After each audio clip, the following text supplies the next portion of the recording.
Welcome to Happily Ever Aftermath, the podcast that explores the movies that influenced how we view love and romantic relationships. Yes, there will be spoilers. I'm your host, Diana Rojek-Sconard. I'm sick with longing. I don't eat. I don't sleep. So if you have come with no feelings for me, then go. We're talking about The Piano from 1993. I'm very happy to welcome Heidi Bennett of the Vibrant Visionaries Network. Hi, Heidi. Hey, bud. How's it going? Going well. And also, welcome back. So good to be back. Yay! Oh, that's so wonderful. So, The Piano. I asked you, come back, and you said yes. And then I said, what would you like to discuss? And you said The Piano. So, now that everyone else is caught up to our history, you picked The Piano. What made you decide on this movie? I, as many people do, saw that it came up on Netflix as they like to bubble up and share something, and then all of a sudden everybody's watching it again. So that happened, and I thought, oh my gosh, I remember enjoying this film so much. And it's been quite a few years. Let me just relax. I had a day to myself. No one was around but my adorable dog Pokey. And so I just sat down in my most comfortable chair and let it wash over me. And I was so glad I did. There was so much about it that I remembered, but I think all over, just atmospherically, it's so beautiful to experience. It's a true film. It is cinema, it is something. And when I came here and came on the podcast before, I chose something that I said, I haven't seen that in a long time. And I remember when I was a teen, I saw it with my girlfriend and we had a lot of thoughts about it. And then on the rewatch, I was like, ooh, this is not as good as I remember, which is always interesting. But with this one, I was like, this is destiny. And then when you asked me to be back, I thought, perfect. This is a great way to rejoin the conversation. Oh, wow. So your words about having it wash over, that's a very descriptive way of what's very big in this movie, because we're in New Zealand, at least according to the Wikipedia articles I read, because I'm just like, where are they? I'm trying to pay attention so much, because this movie does not talk down to you at all. It's very, very kind in its assumptions on how quick we're going to pick things up. And I'm like, oh no, I'm not that smart. Okay, I am sometimes that smart, but I do like that aspect of the movie. So to back up just a little bit, The Piano is, as I mentioned before, 1993. It stars Holly Hunter, Harvey Keitel, Sam Neill, and Anna Paquin. And all of the descriptions I pulled up were just irritating in one way or another. So I can get started, but Heidi, do you have a way to specifically describe the basic beats of this movie?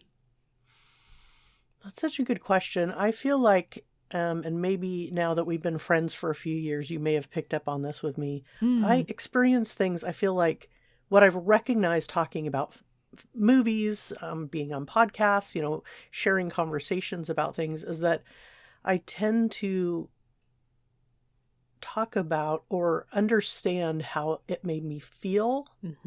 And I mean, I follow what the plot is, etc. But so when somebody asks me like a point by point question like this, it's like, without even starting, I can tell you it'll probably be more about the emotional journey or something possibly less tangible. But yeah, to me, it is a story about a person and her child, a person who doesn't speak but can hear, and her child coming from one place to another. And it's an arranged marriage. And you're right, there's no there's like a poetic prologue or something, but it's not something that's saying like, today this character, shows up here, it's such and such date, and this is what's happening. Like, it really just, But what she finds in her new home is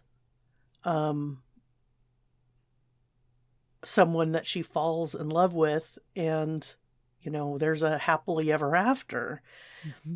And then in between, it's so much about the sound. It's so much about the how that is shot, and how everything is just beautiful. Like each scene, there's certain movies where I feel like you can pause, and she's been in a couple of them, Holly Hunter, where you can pause and just make a portrait out of the still of that movie. And I think so. I feel like you get to fall in love with the experience along with it. So that's like there's a lot of stuff missing there, but it's like it's an experience of love for us as well, I guess. Okay, that amazingly encapsulates, first of all, what we like to talk about on the podcast. How did it impact you? How did it make you feel? It turns out this movie made you feel so much, and excellent. I like all of that. But for those of you who, I'll pull out just the points that you made just for that. Correct. Arranged marriage. You have Holly Hunter, the main character, and her daughter, and she comes to New Zealand from Scotland. I didn't realize it was from Scotland, and in fact, it's the case. She does not speak, and some of the first lines she says are, "The voice that you hear is the voice in my mind to you," and I'm hoping that I'm getting that right. I mean, these are specific details, but that's what happens, is that there is dialogue, and I imagine it's Holly Hunter doing the voiceover, meant to be her as her inner monologue, but that's only for the beginning and the end of the movie as a cap, or bookends, or movie ends, if that was actually a thing. So yeah, and it's very. First of all, just the idea of traveling to New Zealand, I imagine now it would be a trek for myself, would be nerve-wracking. Never mind the fact that I have an arranged marriage set up for someone I've never met before, and I'm bringing my child with me, and this is where I'm going to be. I can't even imagine that happening in the 1800s. I'm already emotional on behalf of this main character. And Sam Neill plays her. Actually, that was one of the things that I didn't know too much about the movie. I'm just like, who is her intended? And what's great is that they managed to present that very quickly with Sam Neill and his group of people. Harvey Keitel is with them, but his introduction is he stops and he starts to comb his hair as they're about to approach the beach, where Ada and Flora, which is Anna Paquin's character, the daughter.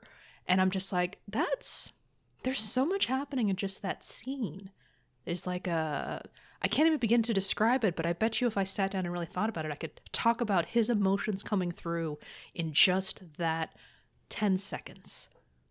The pause and the hair combing, and just somebody who is not deep in his emotions, Harvey Keitel's character, like, so are we stopping?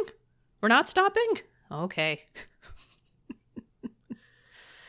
Yeah, and the other thing, of course, the elephant in the room, if you will, is that this film is called The Piano, and that has also traveled with them, her treasured piano. They arrive via boat and are unceremoniously plopped onto the beach and end up spending, I think, the whole night there. Yeah. Underneath her, what do you call that? It's the structure the bustle structure. Right. That's for her dress. And I think when I remember, researching after watching the film the first time, is that, you can tell by some context clues of I'm not a, costuming expert, but there's a lot of plaids. And so you can kind of go, maybe she's from Ireland. That's a potential guess, because you can't really tell when she speaks. One thing it is, it's Holly Hunter's voice, but it's not that distinct Holly Hunter voice so she's putting on, she's taking on a different vocal Yes. style for it, as an actor, but we're so used to Holly Hunter sounding a very specific way. So that's another thing that's just very fascinating about Mm-hmm. it. But yeah, and then we get to meet all of these characters and start to learn so many things in this interesting, very let's see, what do you call it? It's like the jungle, but it's not tamed yet. It hasn't been. Right. That's part of what they're doing out there. It seems like they're buying. He's buying and cultivating the land and such. Mm-hmm. And it's again, the movie does not hold our hands and tells us exactly what's happening, but there's definitely conversations about land. He's speaking with the groups of people who are currently there, and there's heavy arguments involving like negotiations, but it doesn't really seem like a negotiation because Sam Neill's character is just like, this is all I have, and he's like, this is not money, this is this is nothing, you really have nothing to offer us. He's like trying to get the land but doesn't really have anything to offer, so it's kind of strange, and we're trying to piece it together. One of the things I will point out, in case anyone decides to go onto Netflix or rent the piano or has a copy and wants to rewatch it and has never seen it before because someone else owns a copy. The point is, if you think you need to turn on the subtitles, go for it, because I did, and it was very helpful.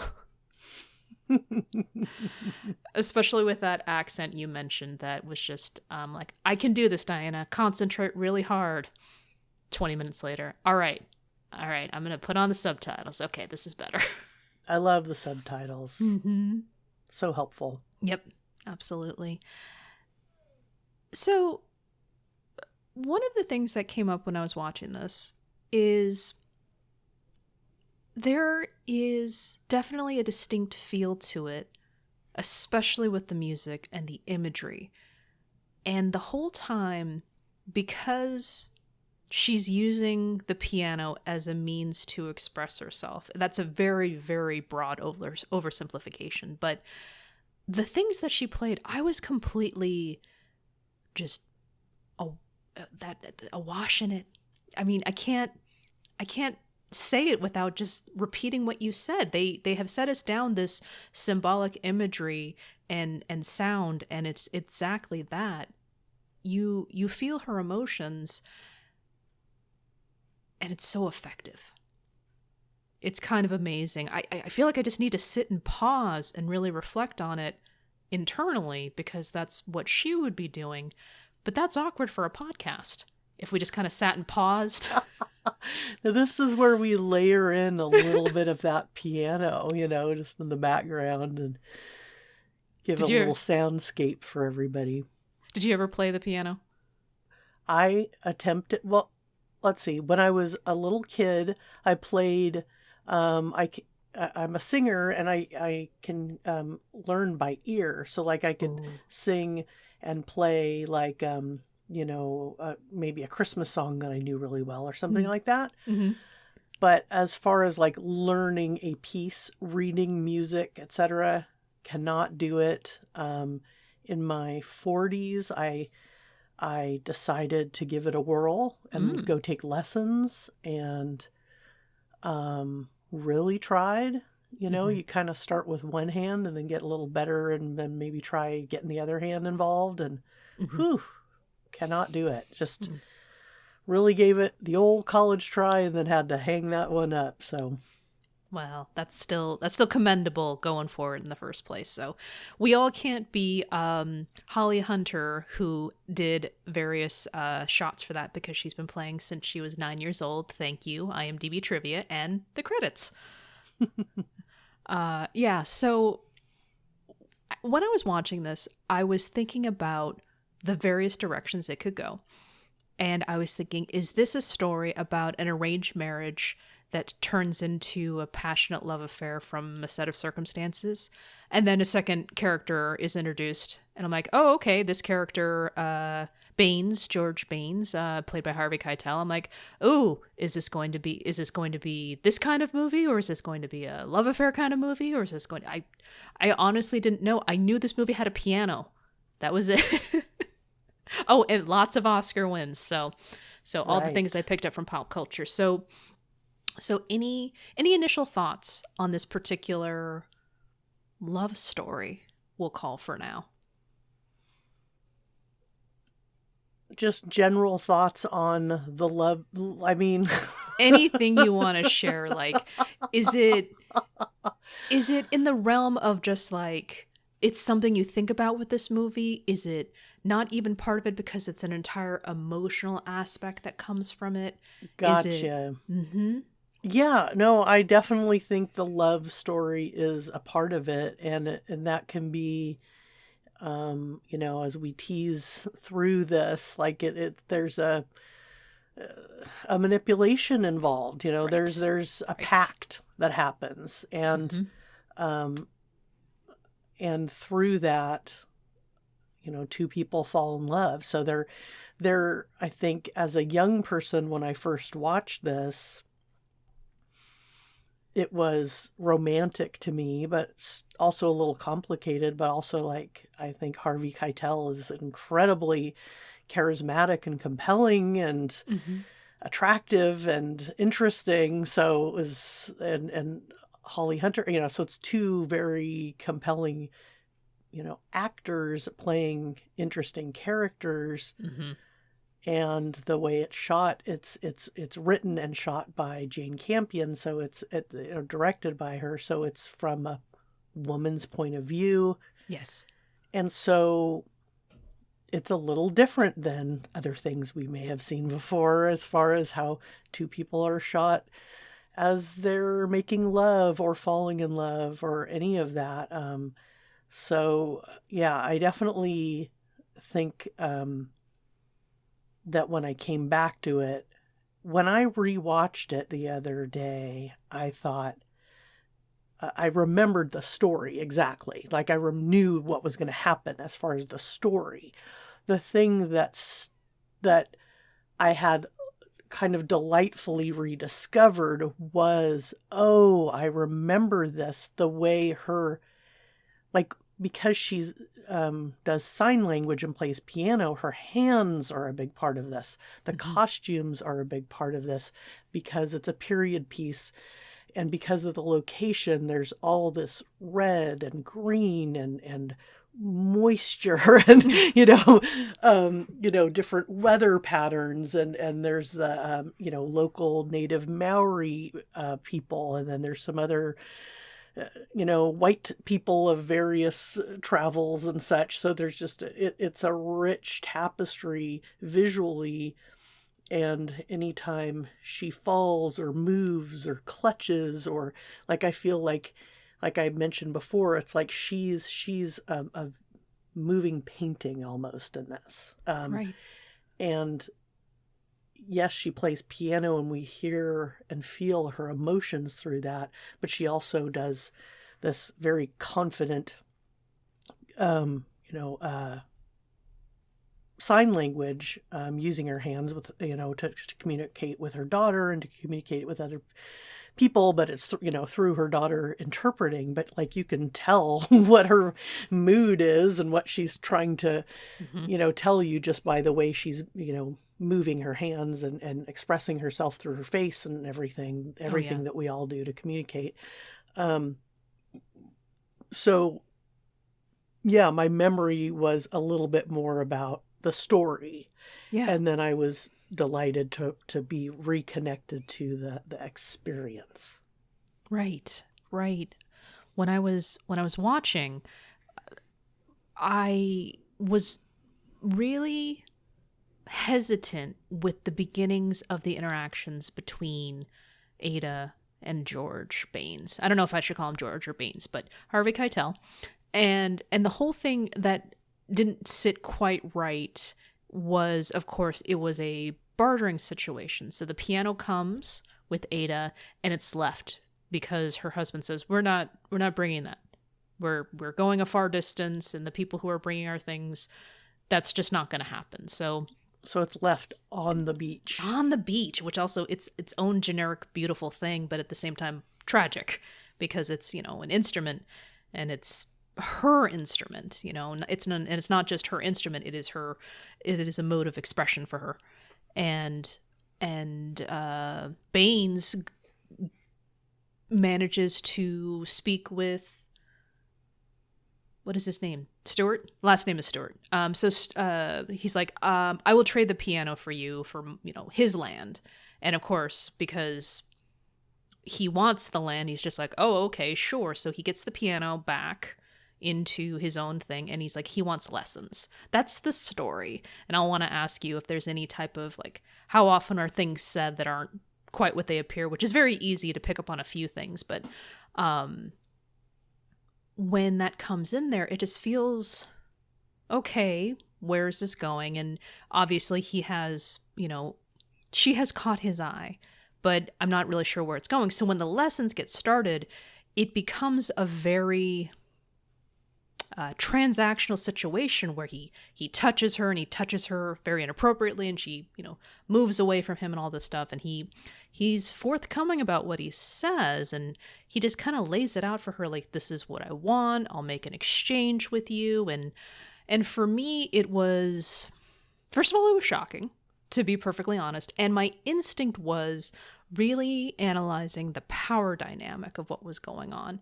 And it was as strange as it was, the more I talk to you about it, I'm actually starting to see subtler things that were happening that I didn't focus on because I was too busy focusing on the, how dare you, don't touch her if she doesn't want that. But she doesn't want anything in all of this. So that's not an excuse. That's just me saying, like, okay. So, but ultimately, first point, the piano is perfectly tuned when she arrives. And so the idea behind it is not just, hey, I got your piano, what are you going to do for me? Instead, it's, this is here, let's talk about this, let's see what there is. And then there is a dialogue back and forth.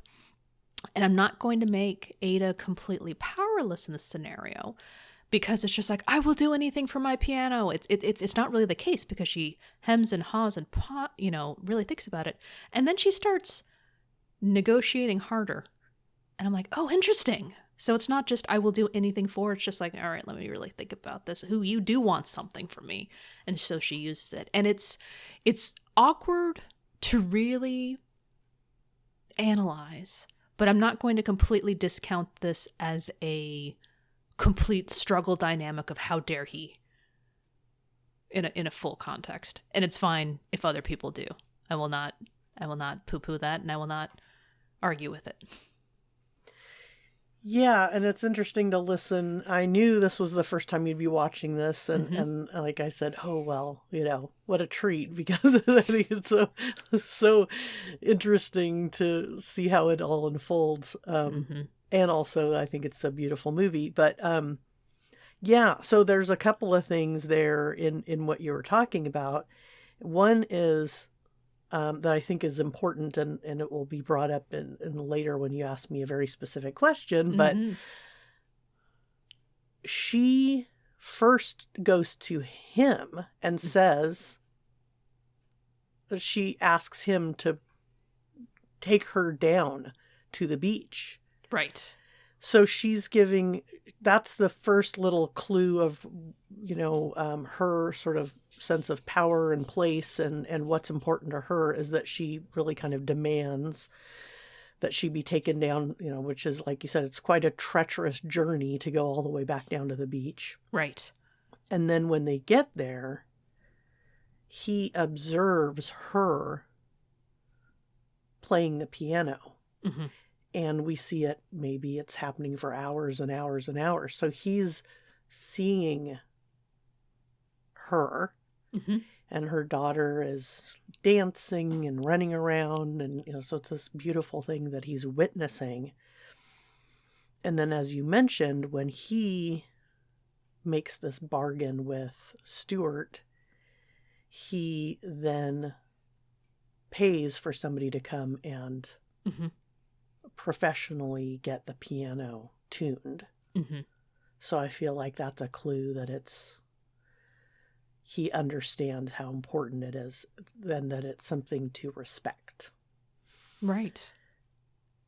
Also, we're talking about him, touching her inappropriately. And I'm not going to remember this, beat by beat, but, Of course.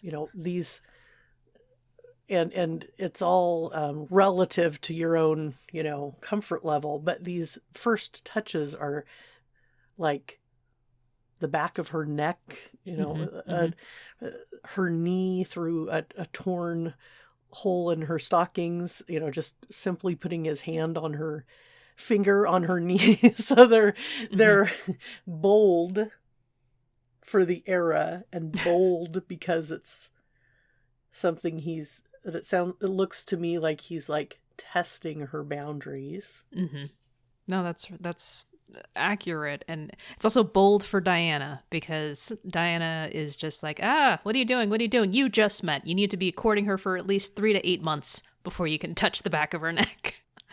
But again, everyone has their own different comfort levels when it comes to courting. And I say courting with the air quotes because, let's call it dating. Because we are modern people now. It's in the first viewing, it's very easy for me to just be like, what's happening? What's going on right now?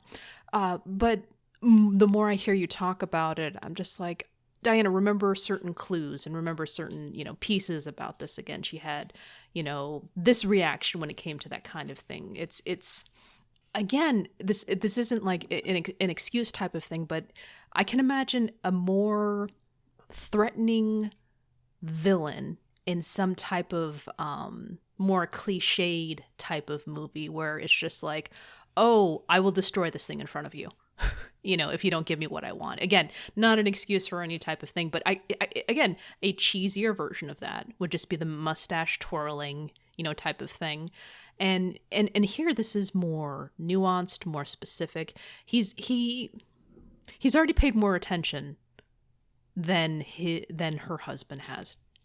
And well, yeah, go ahead. Sorry, I was just going to say, and then that's the other thing is talking about subtlety. Mm-hmm. Is that her husband isn't mustache twirling 100% evil. He's layered. Mm-hmm. And when she does attempt intimacy with him, he's afraid. Right. So she tries to extend an olive branch, if you will, in the bedroom. Attempts to become intimate with him. Mm-hmm. And it's immediately apparent that this guy who he's very confident in other realms as a business owner and running of his estate, if you will. But as far as being in the bedroom, he's shy, he's vulnerable, and ultimately towards the end, he, acts in a way that's pretty kind. Mm. He's not a perfect gentleman the whole way, but he's not just it's these are layered characters. All of them are. Right, exactly. And what's unfortunate in as you discover later on about Stuart is I think he was just looking for a checkbox of I get the wife is affectionate, we have a marriage, I continue with what I'm doing, but now I have this wife accessory. Moving on. And it's not that cut and dry, but I think his approach to it was that way, not necessarily what his plan was the whole time, especially when it's the efforts that he put in, the fact that it was an arranged marriage over so much distance. I have so many questions, but again, no hand-holding by this writer-director. And again, just trying to piece it together. It's like, okay, this is what's happening, run with it. Got it. One question before we jump into the meat of other segments, but one of the things when Ada asked for Barnes to take her to the beach, and he takes the message and he says, I can't read. And I didn't really process it till later when I was reading the IMDb goofs because she writes a message to him later on. And I started to wonder, was that a goof, or was that his just like, I can't read, basically, like, whatever it is you want from me, I don't want to do it. Yeah, that's a great question. So yeah, I've noticed that too, and it makes total sense. So she writes him a note, he says, I can't read, and then later on, the very end, close to the end, a very pivotal part of their, love story is her writing him this other note on the piano key. Right. And he's able to read it. So what happened? Yeah. I always kind of chalk that up as like, if there's one little flub, it's not going to bother me. But it also, it could very much be that he learned to read, and then that was cut out of the story, because this is a long film, right? Right. Yeah. So that could have been a little side story for him that he's gonna, better himself, improve himself, and learn to read, or he just couldn't have been bothered earlier. I think either one of those would work. Oh, excellent possibilities. I like that. It was layered in the story because you have the daughter who was telling all of these other women who were part of would you call it a congregation? Because it felt like missionaries, but not quite church-esque. So I couldn't really put my finger on it. I mean, granted they were doing plays, but that could just be community. It could have just been the community. Yeah, exactly. Right? Yeah, I wasn't quite sure either. We don't get a full flesh out of that. Exactly. And so you have Anna Paquin's character saying just like, my parents met when my mom was an opera singer and my father was at this and they did this, and she sang so loudly. I'm like, wait a minute, the beginning of the story said that she stopped speaking when she was 6 years old. So it's just like one possible lie here, or could be the truth here, all of these different things. And then I'm wondering, was the narration in the beginning a lie as well? Because we're only going to believe what we are presented to us, and all we have are these characters to tell us what's going on. So I keep thinking about it more and more, which is a testament to this movie and how it just kind of just crawls into you days later. Wow. Yeah. Oh, and that music. I'm just, I like every time you say that music, the piano starts to play in my head, that is power. And that's another element of this. There's a magical realism sort of element. Okay. In the Flora, I mean, I think she tells tall tales, but she also claims, and possibly you watched this more recently than I did, so possibly they both do, but there's a thing that they say, and Stuart says it at the end, I think, to Baines, is that he could hear her speaking from her mind to his mind. Yes. And so that's like a psychic connection or something that, like, if she wants you to know information, you can literally hear her speaking to you. And she gives him a message, in his brain, and he can hear her voice. So that's another interesting element too. Right. That's, excellent observation.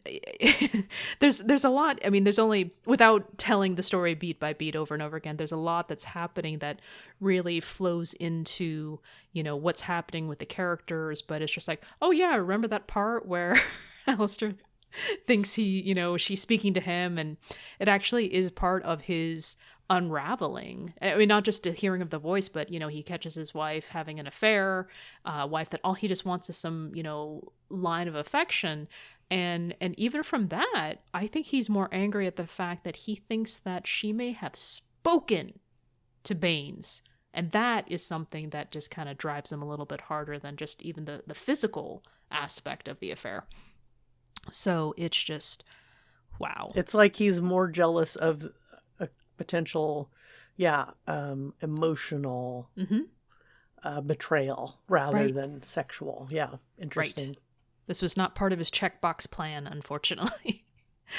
And I will comment that as much as we have described what we have, and it is a riveting romance, is very passionate, there's also elements of, I'll say, tragedy. So if anyone is still unfamiliar with it, I caution you to proceed with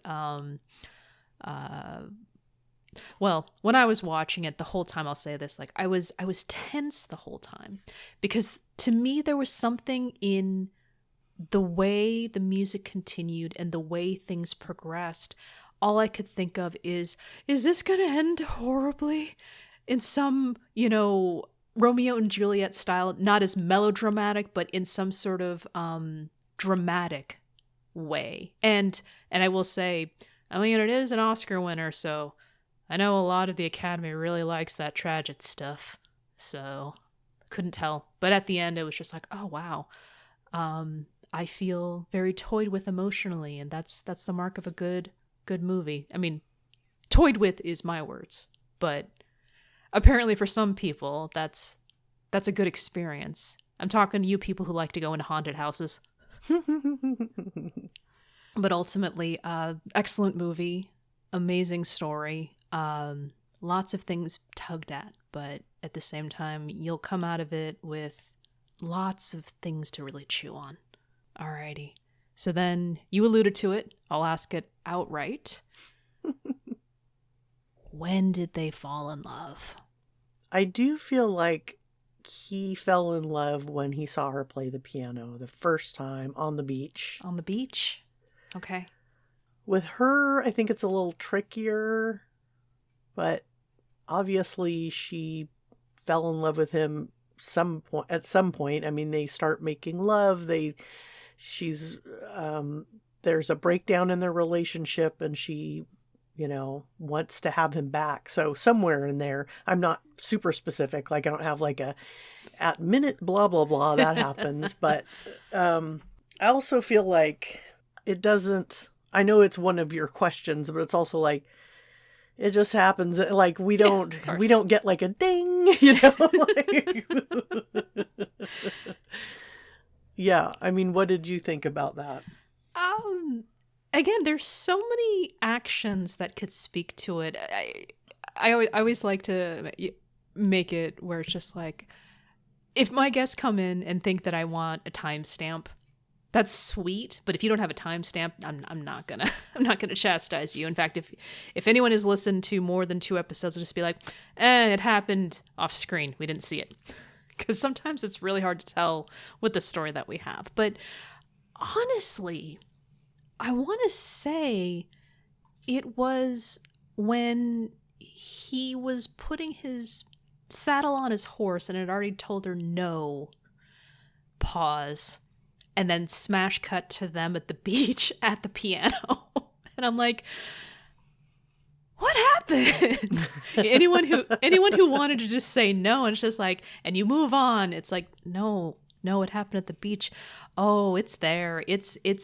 It's already dug into him. It's already happened. I mean, if you're seeing it that early, I'm feeling it too, where it's just like, that's how quick it is, from an outsider's perspective. It's just like, well, they said no, and that's how I oh, they're doing it anyways. Wait, no, he said no. Logic would dictate. But this isn't logical, is it? No. So that's for him. For her, it's so tough. She is, much like the people in her life, she is difficult to really understand, and she drives deep passion in both directions for the men in her life. So I wish I could remember the timeline. I can't pinpoint it just right, but clearly before she sends the note of love on the piano key, I'd like to believe that was pure in its intention and not just dramatic effect because she needed help. But I'll say when she saw the piano being moved, and when she found out it was being moved and given back to her. Because there was like a twofold. One, what are you doing with it? And then when it was just like, oh, this is coming back to me. But wait, what about you and me? I'm gonna call it right there at that point. She had the opportunity to really process. You have this thing that apparently is very precious to you from the outside objectives, observer. But now that it's back, it's like, oh, it's him. I love it. Oh, thank you. Yeah, and I think the other thing is, like, and I'm going to venture to guess that you would agree, is that this is one of those movies where, like, oh, I can't wait to watch this again. Like, it's a rewatchable. And especially now that you know what happens, you get to enjoy. I mean, that's to me one of the great gifts of rewatching something where you know how it ends. Yes. Is you can go, okay.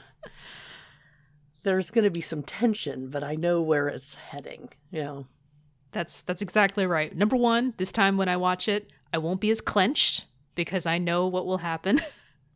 But more importantly, I know what to expect on the beats. So therefore, I have the opportunity to enjoy and really dive into other parts of the movie. Right. That happened with me for Amelie, where the first time I watched it, I'm like, I don't know what's happening. And then the second time I'm like, oh, I know what's going to happen. Oh, this is whimsical. Very, very nice. So this one, I am really curious. In fact, I wish I could remember it, but there was more when I was asking about the lies versus like what was a lie and what wasn't. And dang it, I can't remember it, but now is an opportunity for me to really like pay attention to what's real and what's not. What am I just believing, and what can actually be the case? In fact, I want to ask you this. First, I'll ask you, what do you think happens next? And then I'll ask you my little side question. Great. So this is one of those rare films, and this is a spoiler for anybody who's just listening along, kind of getting the vibe of it, but they haven't seen this yet. Right. So spoiler in 3, 2, 1. It's a happy ending. They end up together. She is set free, from her husband, and they move. There is a point where she almost chooses death, which is very interesting. That shocked me. And I read that was potentially going to be the ending, but they decided to go the other way, the happy ending way. Yeah. Which is quite refreshing, because how the freak often does that happen where we just get the happy ending? So she's learning to speak. We see a beautiful little, story of her. Another spoiler of it, of course, is that her finger gets cut off. So he fashions her a new finger. Right. And they're, she's looking free and floating and happy, and they've moved to some part of England or something. And so she's teaching piano. So that would be something where if you'd asked me and, the ending was a little different, obviously I might say that, oh, this is what happens, right?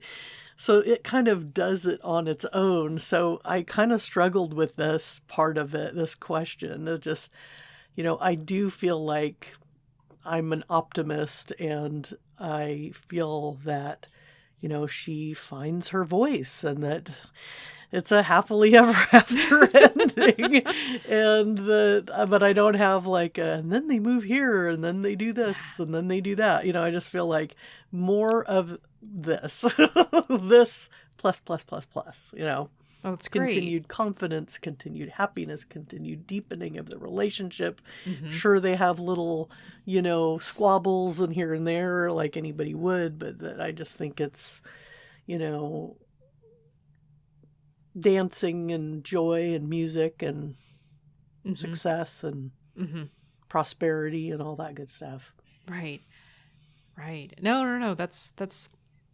I think that's a fantastic answer, because this movie, with all that it has taken us through, and the parts you had said before, yes, she did lose a finger. There was the tragic part that I had alluded to before, and for me, it was difficult because with everything that was happening, and she is quote unquote set free, when she almost drowns, I was shocked that she didn't, because it really felt that is where the movie was taking us, because it had this effect of, the way I accepted it, punishing the viewer for this is what was happening here and this is what was happening here, and then in the end, wow, there's an opportunity, and then she dies. It's like that feels like it really wanted to go that way. And when it didn't, I actually felt relief in a way, which is kind of nice, because a lot of the times with other movies, I feel betrayed. Where it's just like, oh, you're doing this, and then you just rip it out and give me a happily ever after. Forget you, movie. But somehow, through all of this, I am with you, where it is, there is a happily ever after, there is more of the same. She gives her lessons, they are where they are, they're operating as a family. What more do we need? I think we're good. We have earned this. This is not something else, but instead perfect. I feel really, really good about that. So I want to ask my side question back to the lies element. When Baines was talking to one of the other people in the community, they were talking about, why don't you have a wife? And he says, I've got one back home. Or maybe I imagine that he said he had one back home. Or he was saying to them what would be enough for them to get them off his back. So when I heard that, I'm like, wait a minute. How can they have a happily ever after? Doesn't he have a wife at home? Did I read that correctly? Were those subtitles right? Yeah, I know. I think you're right. I think that it is the equivalent of somebody wearing a wedding ring when they go out so they don't get hassled and picked up on. Because he was getting romanced while he was out there hanging out with the locals. So there was, see that one. No, that's a good point. There was another side character that was, quote, sweet on him. So, okay. I love this, that even though this movie was not giving us all the answers, we're getting answers. We're demanding answers, and that's okay. That's because this is how we are choosing to enjoy this movie. Good stuff. Absolutely. Any other thoughts or observations you want to share about the piano? I guess just I really encourage people to watch it. I mean, if you haven't and you're listening to this, I do feel like there's so many great movies, and like I'm all in for Marvel movies and all sorts of like, and obviously this was very popular, it won tons of awards and everything, but it might be one of those that's kind of gotten lost in the shadows, maybe because time has passed and it was from the 90s. But if you just want to be immersed in something, I would say watch it. And then if you're watching it from, your living room on Netflix, etc., give yourself the gift of like turning off the phone, putting it down or putting it in the other room, whatever, making the room as dark as possible, making it an experience that's like being in a dark theater.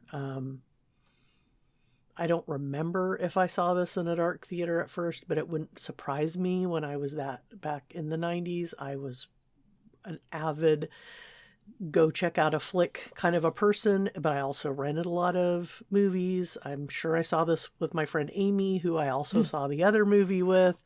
She and I were all in on watching movies together. And so it's something to just be savored as an experience, I think. So that's what I would say. Wonderful. I second that endorsement. I really appreciate you giving me the nudge for the podcast watch to watch this movie. It was all encompassing and wonderful, and there will be a rewatch. Amazing. Okay, so speaking of giving people a gift, how can people find you and your Vibrant Visionaries network? It's so easy. So I have a website. It's called vibrantvisionaries.com. So you can go to vibrantvisionaries.com. I have a podcast. The simplest way to say it, I actually love this. One of my friends who's a fellow podcaster the other day. She said, one of the things I love about your podcast is I never know who you're going to have on next. So I like to specialize in always having people I call vibrant visionaries, people who are filmmakers, a lot of indie filmmakers, musicians, comedians, fellow podcasters, people who are very creative, very compassionate, and who are fun and silly and also like to share a lot of their experience, whether it's making films or writing or, some of their trials and tribulations. But it runs the gamut of creators, so cartoonists and editors, film editors. And I do have a lot of people in the film industry on because I just have found that those are the people I really, really love to talk with. So you can find that. And then I also launched, during the pandemic, I launched a YouTube channel. And so a bunch of my interviews from this past season for 2020, 2021, a bunch of those interviews are on the YouTube channel, which you can also find just at vibrantvisionaries.com. You'll see it says YouTube, just click on that. And so those are interviews where it's like face to face, like you and I are right now, although nobody's going to see this. But, and then I also have a cooking channel on there. So it's all part of the Vibrant Visionaries Network as these interviews, but I'm also doing cooking demos. Oh. So I'm sharing recipes that are like super fast, super easy, but like bursting with flavor. So I'm a multi-creative. That's what the Vibrant Visionaries are. They're all people who are just not doing one creative thing, but just love to do, like, they're polymaths, they're just want to do all sorts of things. And I've found that this is truly why it went from the Vibrant Visionaries podcast to the Vibrant Visionaries Network, because I just keep wanting to do different things. And we're actually interviewing this will be out by the time this podcast comes out on the Vibrant Visionaries Network. You'll see an interview with Black Star Pirate Barbecue. And those are people here in the Bay Area that have this really cool, quirky barbecue joint. And it's really fun outdoor seating, live music, and all this stuff. So we went and did that in person at the barbecue joint and shot it on video. And it's really fun and great. So I'm anxious to share that with everybody too. So vibrantvisionaries.com, that's where you can find it all. Great. And I will double people's abilities. That'll be in the show notes. And congratulations on expanding the network. Thanks. It's been an adventure. Fantastic. So if you have any bonus thoughts on the piano, you can always reach out. We're on Twitter and Instagram at HEAMCast. We're on Facebook at Happily Ever Aftermath. And for those of you with the long form thoughts, there's always the email contact at heamcast.com. Heidi, thank you so much again. Diana, it was an absolute pleasure. I always love speaking with you, and it's even more fun when it's a movie that I really, really, really like. Oh, yes. Well, no, this was wonderful. Thank you again. And until next time, may your aftermath be happy.